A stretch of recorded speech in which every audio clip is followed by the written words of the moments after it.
And hello, hundreds of members of the media will be here at the Media Filing Center playing the watching and waiting game for those returns tonight. All the major outlets are here, as well as some international media, as Iowa becomes the belle of the ball, if you will, in this Democratic Party's nomination process. The Republicans, of course, not necessarily as big of a deal tonight.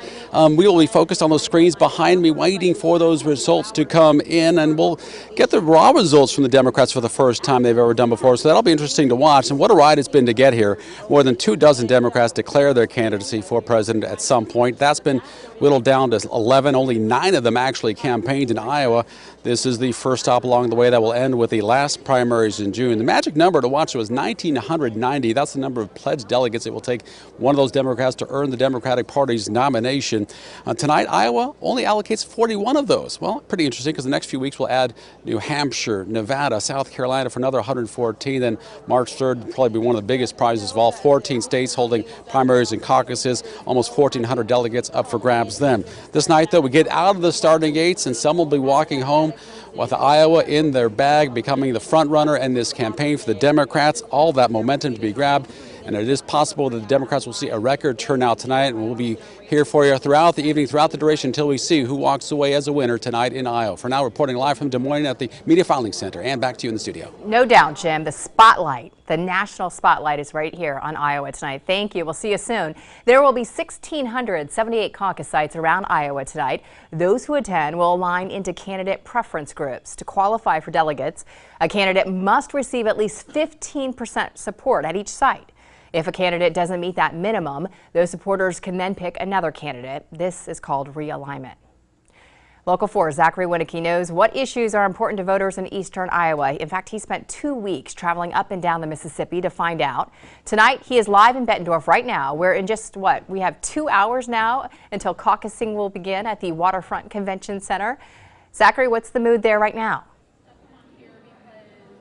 And the caucus site here at the Riverfront Convention Center is set to be the biggest in Scott County. There's going to be 11 precincts here. That's about 3,000 people in total, so there's going to be a lot of opinions. I spent the last couple weeks speaking with voters who are going to be caucusing all around eastern Iowa tonight and got to hear some of their concerns, and here's what they said. There's going to be 1,600 caucus sites around Iowa tonight. Depending on the party, the atmosphere at some sites will look different than others, but they're all working towards the same thing. I think you can find pretty much universal agreement that our main objective is to make sure Trump is not reelected. Well, our party is interested in reelecting Donald Trump. We think the president is doing a great job. The list of issues deciding which one of those will happen is long. And there's one issue most people will tell you is at the top of their list. The economy. That's number one. I don't care what party you're in. I don't care what candidate you're thinking about. The economy is the driving force. Most will tell you it's going pretty well. But when it comes to the backbone of Iowa, the farmers, you hear a lot of this. It's been the last 2 years have been extremely hard. The prices are not where they should be, and they're not going to be. And some do want change. Others see it as a necessary setback. Something needed to be shook up. He's got it shook up, and I actually hope he shakes it up for the next 4 or 5 years. Healthcare is also a big deal, but the issue is different depending on where you are. There's obviously the rising costs, but for those in more rural areas, access is the real problem. I think our healthcare system is important. We're losing our rural hospitals because there's not enough funding from Medicare, Medicaid to keep them going. And depending on where you are, there's a ton more issues. The environment is probably is very big. The one that is very personal for us in Mount Pleasant is immigration. No matter who people want to see in the Oval Office or what they care about, they all want the same thing. We live in the United States. We're very privileged people, but life can be better. And tonight is the first step. The doors are set to open here pretty soon, but the actual caucus begins at 7. I'll have more for you later on when that gets going. But for now, live in Bettendorf, Zachary Winicky, Local 4 News. Zachary, thank you. You know, volunteers have been working since this morning at the Waterfront Convention Center, making sure everything is ready for tonight. Scott County's Democratic chair says they have been working hard to make sure things run smoothly this evening. Local 4's Carla Sosa has more.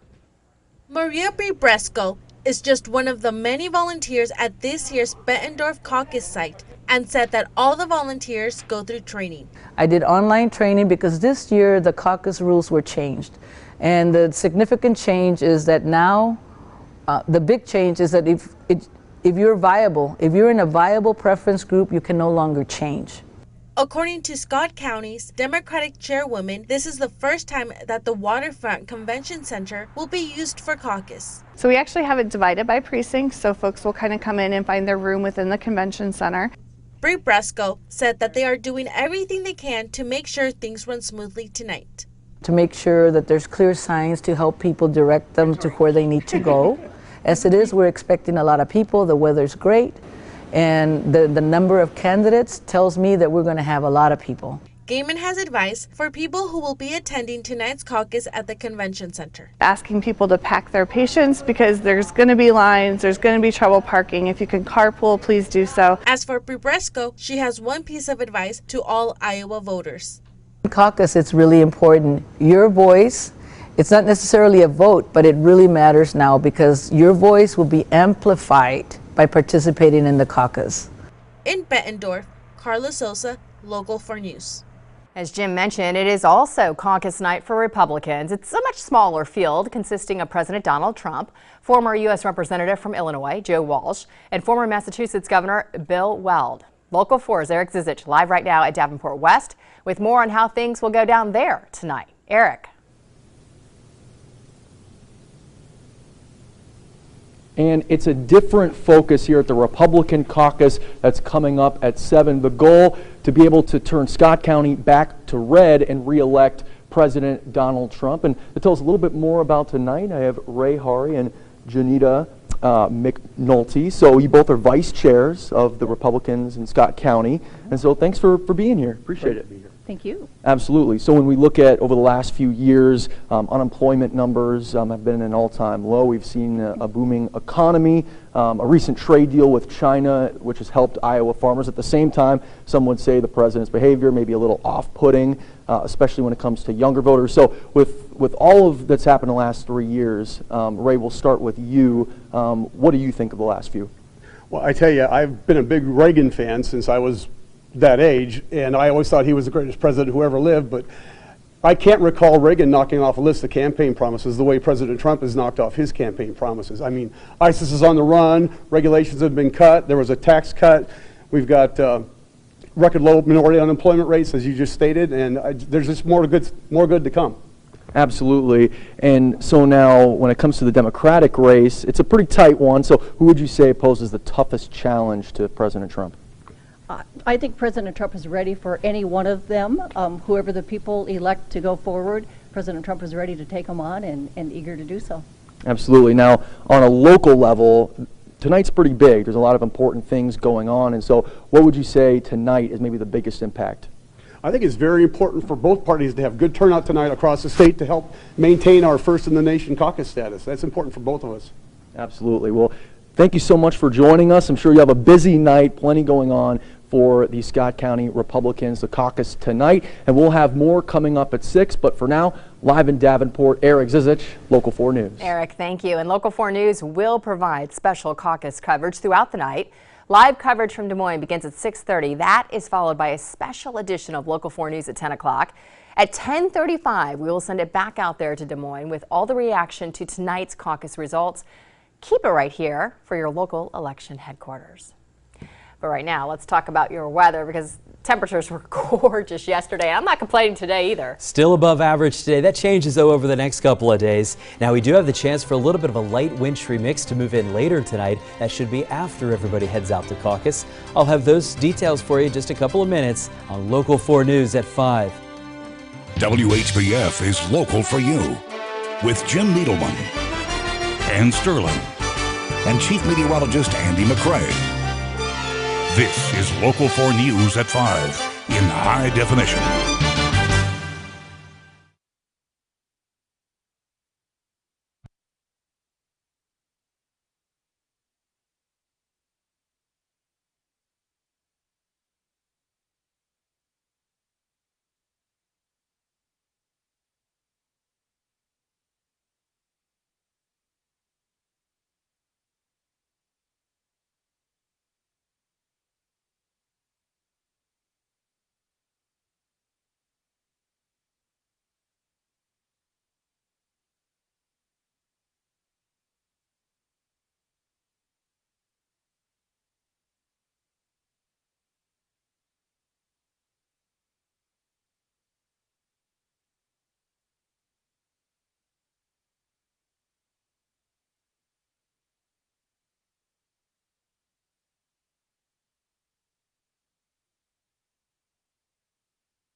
And now, Chief Meteorologist Andy McCrae with your local pinpoint forecast.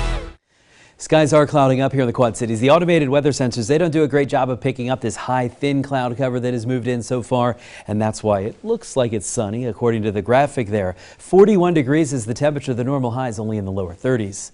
Our Quad Cities cam also showing the clouds that have rolled into the area, and we are looking at temperatures that are above normal, so it feels pretty good outside again today, though it's not as warm as it was yesterday. I'll show you more about those numbers. Well, let's go ahead and do it right now. There was a lot of snow melting yesterday. What a day it was. We had a ton of sunshine, and the high temperature was 57. That's the second warmest day of the year so far. The record for yesterday, Groundhog Day, that was 58, so we only missed that by 1 degree. Today it's above average. It just wasn't quite as warm as it was yesterday. 44 for the high in the Quad Cities right now. It's 41. When you compare the 5 o'clock temperatures today compared to what we had yesterday, it is a little bit cooler out there, especially southwest of the Quad Cities. All right, you can see all these clouds that have rolled into the area. Eventually, they produce a little bit of light rain, drizzle, and potentially a little bit of slight snow tonight. You don't see a whole lot of it on the map here, though, so I don't think we'll have widespread rain or anything like that. Just enough drizzle out there that things will be a little damp. And as temperatures go down below freezing, that could be a little bit of freezing drizzle, so slim chance for a little bit of that later on. Wednesday starts off dry, but then by Wednesday night, the chance for snow moves in, especially southeast of the Quad Cities.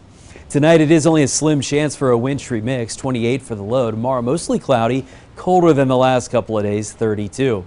Chance for snow Wednesday night, and our highs are going to be back down around freezing for the next several days. Here's a quick look at weather trivia, and we have a new sponsor this week. It's Stitch Please.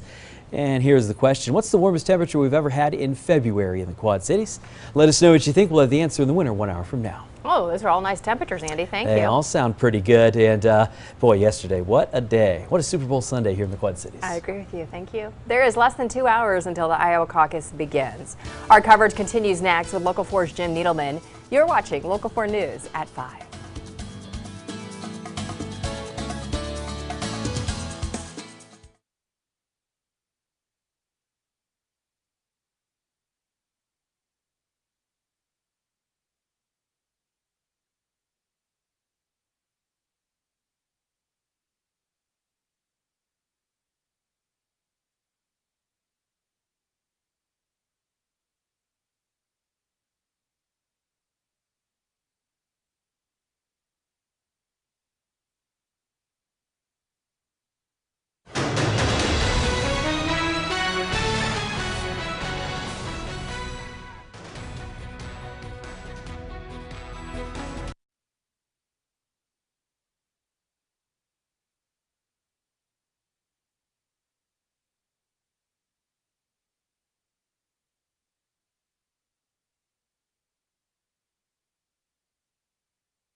Back to your local election headquarters, where presidential candidates are getting their first real test in this political season. And tonight could go to anyone. The latest CBS News poll from Iowa shows Joe Biden and Bernie Sanders in a tie with 25% support. Pete Buttigieg is not far behind. You see right there at 21%. Elizabeth Warren and Amy Klobuchar round out the top 5. Local 4's Jim Needleman has more from media headquarters in Des Moines. Hello again from the Media Filing Center in Des Moines for the Iowa caucuses. One thing you cannot say about the Iowa caucuses is that you've seen one caucus, you've seen them all. Certainly they're all different candidate size, different candidates themselves. And one man, though, has seen a fair share of his own caucuses joins me now, Major Garrett, CBS News Chief Washington correspondent. Thanks for some time this evening. Great to be with you. Very excited about tonight. So how many caucuses is this for you, right now? I've either covered or edited copy about every caucus since 1996. So that's a lot of caucuses. Yes. So what, I guess, storyline for the Democrats really is where the interesting race is. What storyline interests you the most tonight? 3 things. One, turnout. 238,000 is the largest back in 2008. That was a super exciting caucus. Barack Obama, Hillary Clinton, John Edwards. All projections are 250, 260, maybe 300,000. That would speak to a deeply energized Iowa Democratic Party, which would fascinate me not only for now, but for the national election coming up in November. 2, I'm fascinated by the fact that by historical standards, this has been a very soft-elbowed caucus. Democrats are not elbowing each other, no haymakers, no big charges. Why? Because of the psychology of unity. This party knows it has to come together by whomever the nominee is. That's the other thing that interests me. The third thing is how many well-organized campaigns there are. You could legitimately say there are 5 campaigns that are up on their toes, been in many counties, and thoroughly organized for what comes tonight. That also strikes me as very new. Does the Iowa voters have a potential to send a message tonight about which direction this party is going in terms of being more progressive or more moderate? Sure, but I'm of the mind that it's probably going to be a muted message coming out of here. Joe Biden kind of played pundit on Friday. He said, look, if it's 21, 20, 19, 18, we all get a few delegates, we go to the next place. If that's the way it lands, he's right about that. But if, as he also said, it's 25 and someone's at 13, that 13 is out as far as I was concerned. That could be Biden. There are some anxieties within his camp. Oh, he could be first or he could be fourth. Yikes, that's a big difference. And how well Vice President Biden's campaign is organized statewide is going to play out very dramatically tonight. Who do you find then is under the most pressure to perform well tonight? Is it Biden? Is it Sanders? Maybe Klobuchar because she's just in the north of Minnesota? Well, Klobuchar certainly has expectations to beat, and there's no evidence yet, and it may materialize, that she's going to have this late surge. I think one of the things that would have helped her is something like 2004, where Dick Gephardt and Howard Dean smashed each other in the mouth on TV for 2 weeks, and sunny alternative John Edwards swooped right in. She hasn't had that opening, and the other campaigns still keep going and well organized. So I think Amy Klobuchar is going to be left on the outside looking in. What I'm fascinated by is how well is Elizabeth Warren organized. She has a great reputation of focusing on details. She hired good people here early. She could get a late surge, and that could bring her into a respectable third or second. What about the Democratic Party as a whole? Do you think there might be some internal strife? Which, they had that strict debate qualifying standard. Now they say that sort of kept some of the candidates out of the later debates and, got out of the race. And now you have these relaxing standards coming in that might help a guy like Mike Bloomberg. Is that going to cause some internal strife for the party, do you think, potentially? I'm not sure, because I do think for those who are still in and who will be in after Iowa, they're going to want Bloomberg on the stage. And if that means changing the standards, you got to change the standards, because Bloomberg, from their perspective, can't just keep getting a free ride, spending his money on his terms and not engaging, except on his terms at his events. They want direct engagement. They're going to have to start taking him on. So I think that's going to cause some minor league upset, but in the main, even if Elizabeth Warren says, well, I don't think those things should be changed, she wants to take on Mike. Bernie Sanders definitely wants to take on Mike Bloomberg, and he should be taken on. If you want to be the Democratic nominee, guess what you've got to do? You've got to debate other Democrats and not just run TV ads, of which he has done a tremendous amount of. I also think the big story tonight is if Sanders wins, and it's a convincing win, that's a minor league earthquake in the Democratic Party. That creates possibly a freak-out factor among Democrats who are not comfortable with Bernie Sanders either ideologically or what they think his intentions are as a leader of this party. And that could also make the Bloomberg factor even more important, and all the more reason to have him on stage. It's in front-runner status in that case. Major Garrett, thanks for the conversation. Thanks for your insight. Have fun tonight. I will. My pleasure. Always great to be in Des Moines. Fantastic. And, of course, we'll be checking in with you throughout the evening here from Media Filing Center. From Des Moines, Jim Needleman, back to you in the studio. Jim, thank you. We check in next with Chief Meteorologist Andy McCrae. He is back with another check of your work week forecast after a beautiful Monday. We'll see you in a few minutes.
Tonight on Local 4 News at 6 o'clock, our caucus coverage continues. Plus, we're going to hear from Iowa's Democratic Party chair with more on how some late entries in the race really could impact the nomination process. But now, Chief Meteorologist Andy McCrae joining us for another check of your forecast after a gorgeous Monday. You might be the most popular guy on caucus night. Oh, you should have seen me yesterday in the Quad Cities.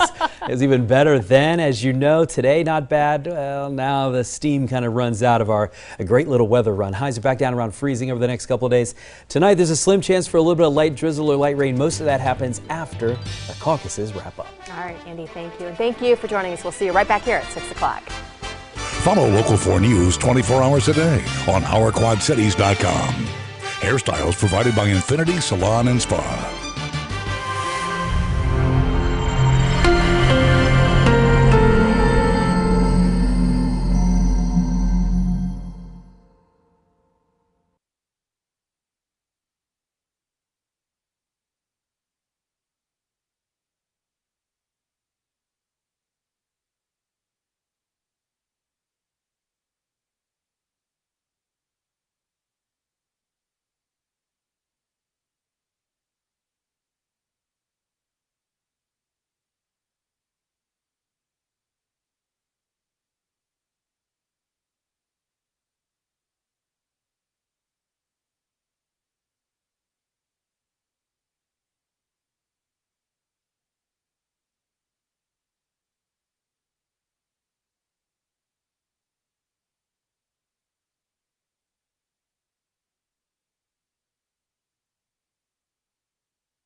Cantaloupe, mic check, mic check. Watermelon cantaloupe, mic check. Am I good?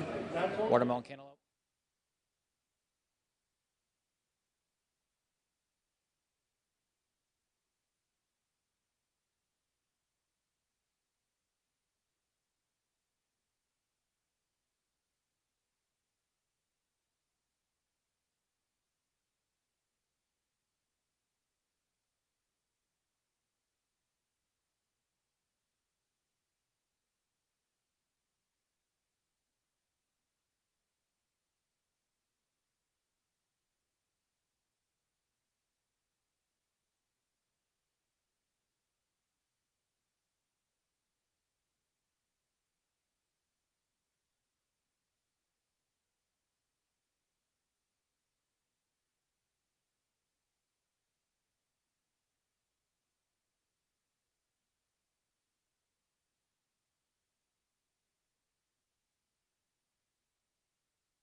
This is Mike Klon reporting live from Des Moines. I have locked Jim Nittleman in the bathroom and will be taking over for him for this show because I'm finally making my power grab. Testing, 1, 2, 3. I can see Chuck Todd from my house. He's right over there.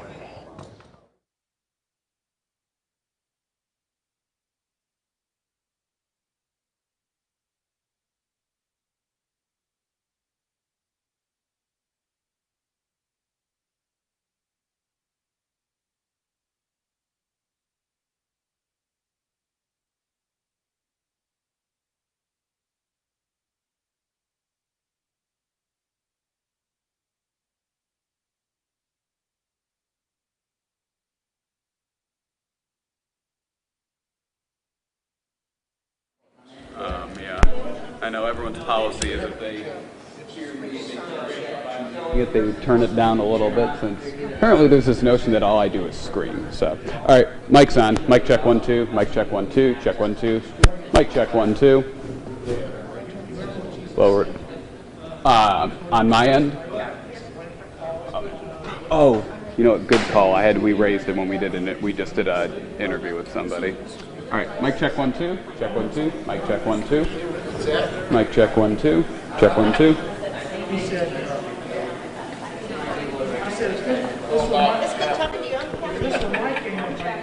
Mic check 1 2. Check 1 2. Mic check 1 2. We're live here at the Republican Caucus at Davenport West High School. The caucus festivities are about to begin.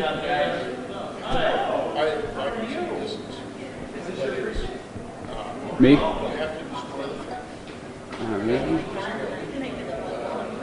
Alrighty. Let's try this again. We're live here.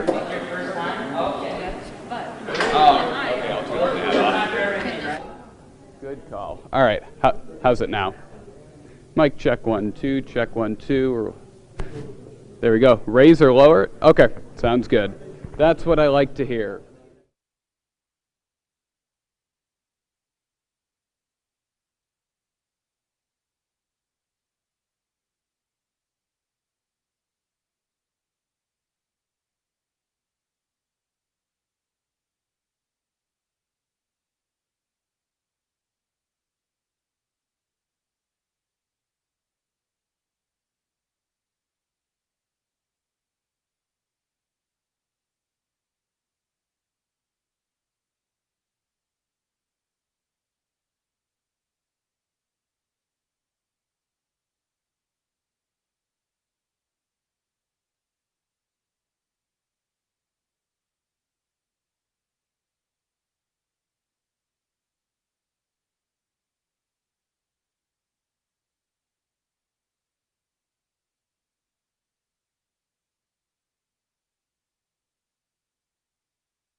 Follow Local 4 News 24 hours a day on OurQuadCities.com.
And now, here's your forecast first, brought to you by Doug's Heating and Air Conditioning. It's another above average early February day in the Quad Cities. We made it up into the middle 40s. Now it's sitting at 40, 39 in Aledo.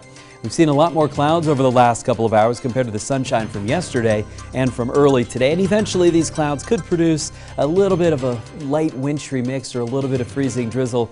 I do not expect a lot of that tonight. Temperatures get a little colder, and then we do get off to a chilly start coming up tomorrow. And there will be a noticeable difference here in the temperatures over the next several days. I'll tell you if it's a change for the better or the worse here in a few minutes on Local 4 News at 6. WHBF is local for you. This is Local 4 News at 6. Good evening. I'm Ann Sterling. Thanks for joining us right here for Local 4 News at 6 o'clock. We have been counting down to the Iowa caucus for months now, and it comes down to this final hour. Caucusing begins at 7 o'clock. Your local election headquarters is all over it. Since 1972, Iowa caucuses have had a 55% success rate at predicting which Democrat and a 43% success rate at predicting which Republican will move on to win their party's nomination overall. We'll see if that holds true once again. Local 4 News anchor Jim Needleman live in Des Moines right now with more on the importance on this first night in the nation. And we are closing in on all those meetings across Iowa, now less than an hour away. And the decision Democrats make tonight matter in a big way. Maybe to a lesser point for the Republicans. They are caucusing tonight. Two candidates launching long shot campaigns against incumbent Donald Trump. They are former Illinois Congressman Joe Walsh and former Massachusetts Governor Bill Weld. We'll see what happens with the Republicans, but most eyes will be on the Democrats tonight to be sure. Now, Iowa only has 41 pledged delegates of the almost 4,000 available for the Democrats. It takes 1,990 of them to win the Democratic nomination. So why does a state that only provides 2% of the number needed for the nomination actually matter? Well, as it turns out, the winner of the Iowa caucuses over the last 6 times has gone on to win the party's nomination, and only twice since 1980 has the winner of Iowa not gone on to win the party's nomination. So that explains why we saw dozens of candidates come through Iowa over the last year and spend tens of millions of dollars in the process. Michael Bloomberg spent $188 million. That's just in the last quarter. He got into the race late and didn't campaign in Iowa. Risky gamble based on history. Tom Steyer spent $200 million so far in this election cycle. Bernie Sanders almost $91 million. Elizabeth Warren $68 million. And Pete Buttigieg $63 million. Not pictured here. A record turnout possible from the Democrats tonight, as you might imagine, seeing whether they can actually launch a big, formidable challenge to Donald Trump. In a few hours, we'll see who emerges as a front runner in this race, who might not be able to survive after Iowa, and any underdog that actually might beat expectations to claim that all-important momentum. Yes, Iowa once again at the epicenter of the political universe. We'll be with you throughout the evening here in Des Moines, reporting live. I'm Jim Needleman, and back to you. No